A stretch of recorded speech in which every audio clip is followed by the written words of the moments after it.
কিভাবে মানবো? আমরা শুধু মুখেই বলি যে আমি নবীর উম্মত, কাজে করবে সব কিছু ইহুদি খ্রিস্টানদের, সব কিছু ইহুদি খ্রিস্টান। এই জন্য ভাই আজকে দুনিয়ায় নবীর অপমান করা হয়, কোরআনের অপমান করা হয়, মুসলমান বসে থাকে কোনো কথা প্রতিবাদ করার সুযোগ পায় না। গত বছর এই রবিউল আউয়াল মাসেই নবী করিম সাল্লাল্লাহু আলাইহি ওয়াসাল্লামকে অপমান করেছিল, আবার এবছর আল্লাহ নবীর কোরআনকে অপমান করেছে। এভাবেই অমুসলমানেরা, মুসলমান নামধারী কিছু মুনাফিকরা, এরা সবসময় নবীর বিরুদ্ধে, কোরআনের বিরুদ্ধে সব সময় লেগেই আছে, একটার পর একটা করতে আছে। আজকে যদি আমরা সেই আল্লাহ কোরআনের বিরুদ্ধে যারা কথা বলে, যারা বিরুদ্ধে আচরণ করে, এদের বিরুদ্ধে যদি আমরা কথা না বলি, আমরা যদি আমাদের জবানটাকে কাজে না লাগাই, আল্লাহর আদালতে যদি আল্লাহ রাব্বুল আলামিন আমাকে প্রশ্ন করেন, তোকে জবান দিয়েছিলাম, কেন আমার কোরআনের পক্ষে কথা বলবো, কেন কোরআনের পক্ষে স্লোগান দাও নাই?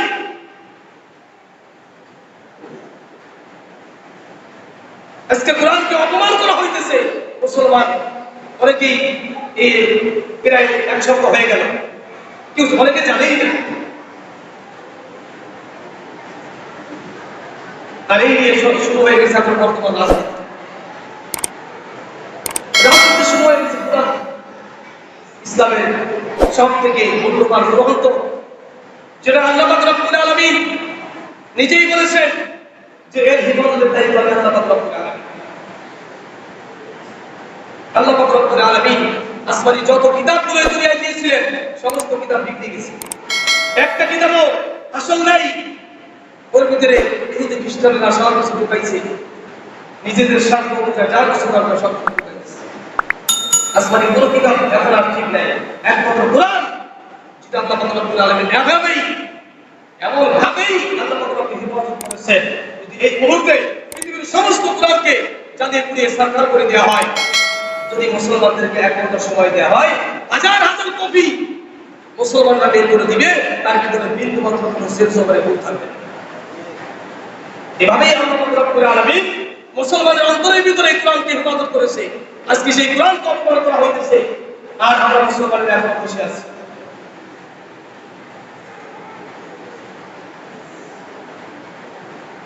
আল্লাহ নবীর চেহারাকে যারা বিকৃত করেছিল, একটা ছবি নির্মাণ করেছিল, গত বছর আমরা জানি অনেকেই সেই লোকটা কিছুদিন আগে গাড়ি অ্যাক্সিডেন্ট করে এভাবেই মৃত্যুবরণ করেছে। আমরা ইতিহাস কেন পড়ি না? ইতিহাস কেন মনে রাখি না?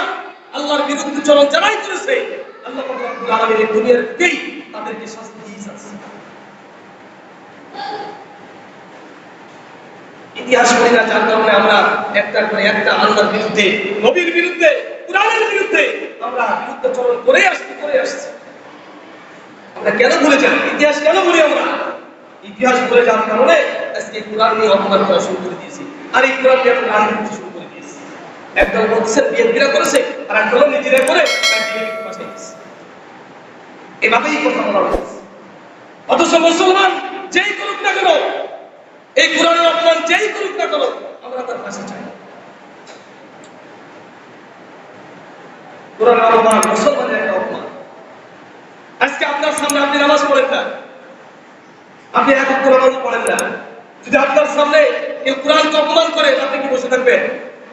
হ্যাঁ, কোরআনকে অপমান করে আপনি বসে থাকবেন? এইটাই তো মুসলমানের একটা চিহ্ন। আপনার ভিতরে কি ঈমান আছে? আমল নাই ঠিক আছে, কিন্তু ঈমান যে আছে, এটা একটা প্রমাণ যে আপনার সামনে যদি কোরআনকে অপমান করা হয়, রাসূলকে কেউ গালি দেয়, আমি তাকে ছাড় দিব। আমাকে গালি দেওয়া কোনো সমস্যা নাই, কিন্তু আমার রাসূলকে গালি দিলে আমরা তাকে ছাড় দিব।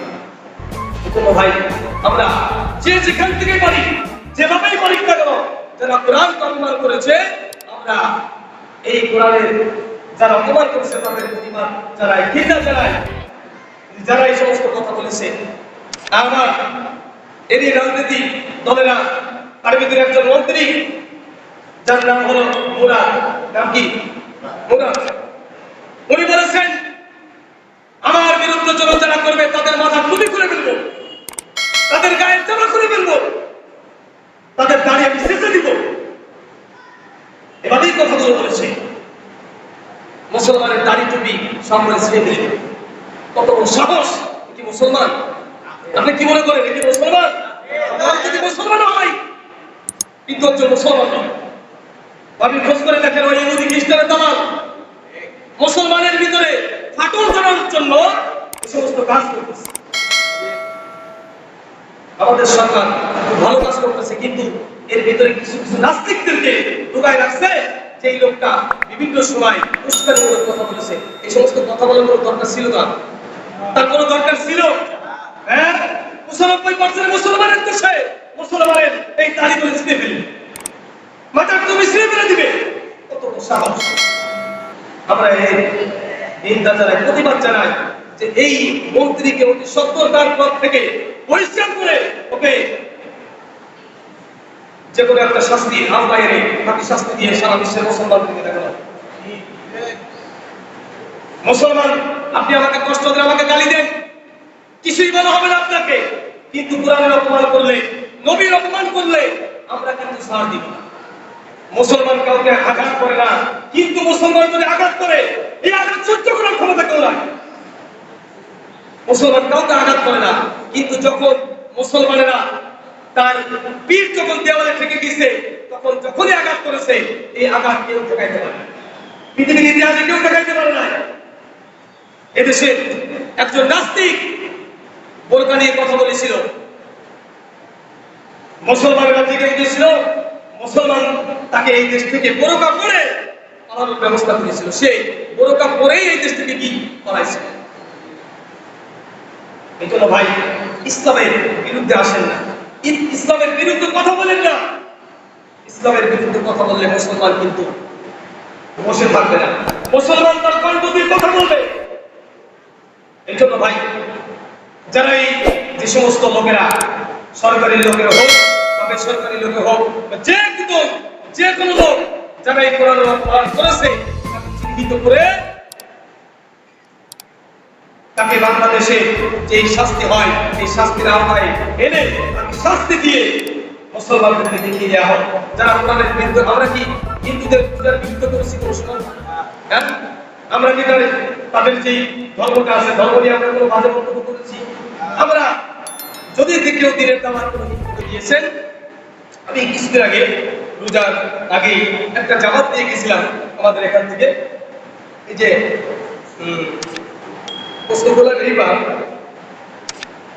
দিনের দাওয়াত দিতেছিলাম।